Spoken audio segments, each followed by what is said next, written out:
and welcome to the daily chapter reading, chapter 19 of Pride and Prejudice and Zombies by Jane Austen and Seth Grahame-Smith.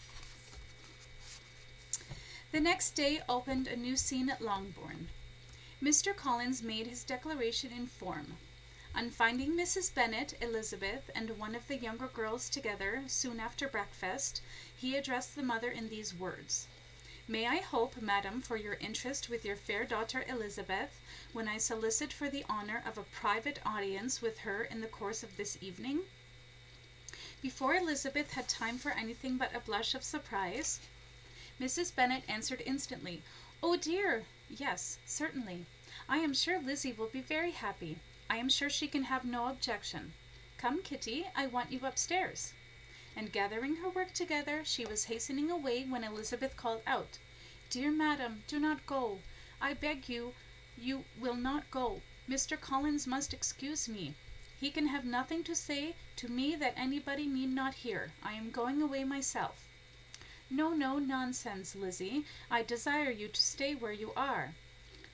And upon Elizabeth's seeming really, with vexed and embarrassed looks, about to escape, she added, "Lizzie, I insist upon your staying and hearing Mr. Collins." Mrs. Bennet and Kitty walked off, and as soon as they were gone, Mr. Collins began. "Believe me, my dear Miss Elizabeth, that your modesty adds to your other perfections. You would have been less amiable in my eyes had there not been this little unwillingness. But allow me to assure you that I have your respected mother's permission for this address. You can hardly doubt the purport of my discourse, for however preoccupied you might be with hastening the devil's retreat, for which I earnestly applaud you, my attentions have been too marked to be mistaken. Almost as soon as I entered the house, I singled you out as the companion of my future life. But before I am run away with by my feelings on this subject, perhaps it would be advisable for me to state my reasons for marrying, and moreover for coming into Hertfordshire with the design of selecting a wife, as I certainly did." The idea of Mr. Collins, with all his solemn composure, being run away with by his feelings, made Elizabeth so near laughing that she could not use this short pause he allowed in any attempt to stop him further, and he continued.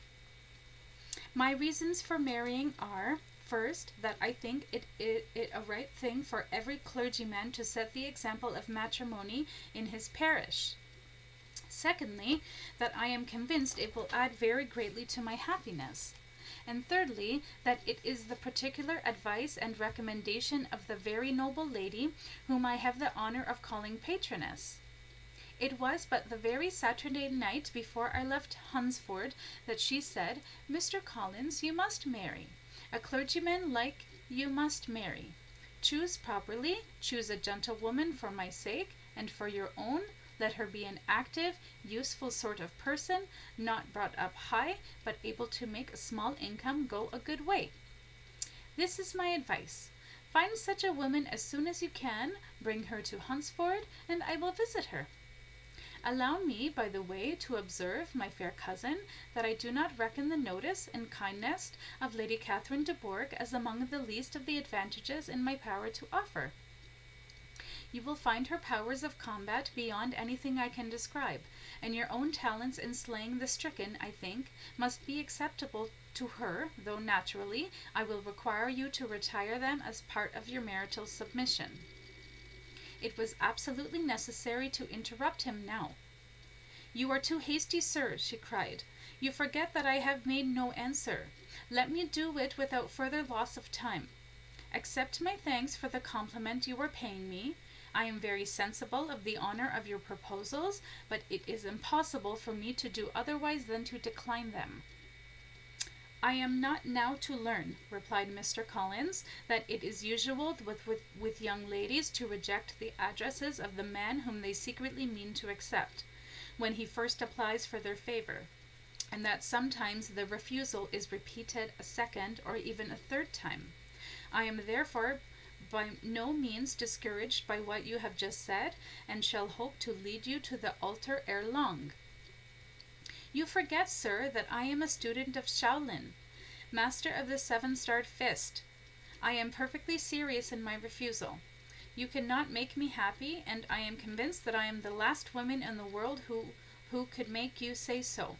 Nay, were your friend Lady Catherine to know me, I am persuaded she would find me in every respect ill qualified for the situation, for I am a warrior, sir, and shall be until my last breath is offered to God. Were it certain that Lady Catherine would think so, said Mr. Collins very gravely, but I cannot imagine that her ladyship would at all disapprove of you. And you may be certain when I have the honour of seeing her again, I shall speak in the very highest terms of your modesty, economy, and other amiable qualifications. Indeed, Mr. Collins, all praise of me will be unnecessary. You must give me leave to judge for myself, and pay me for the compliment of believing what I say. I wish you very happy and very rich, and by refusing your hand, do all in my power to prevent your being otherwise. And rising as she thus spoke, she would have quitted the room had Mr. Collins not thus addressed her. When I do myself the honour of speaking to you next on the subject, I shall hope to receive a more favourable answer than you have now given me. I know it to be the established custom of your sex to reject a man on the first application. Really, Mr. Collins, cried Elizabeth, you puzzle me exceedingly. If what I have hitherto said can appear to you in the form of encouragement, I know not how to express my refusal in such a way as to convince you of its being one. You must give me leave to flatter myself, my dear cousin, that your refusal of my addresses is merely words of course.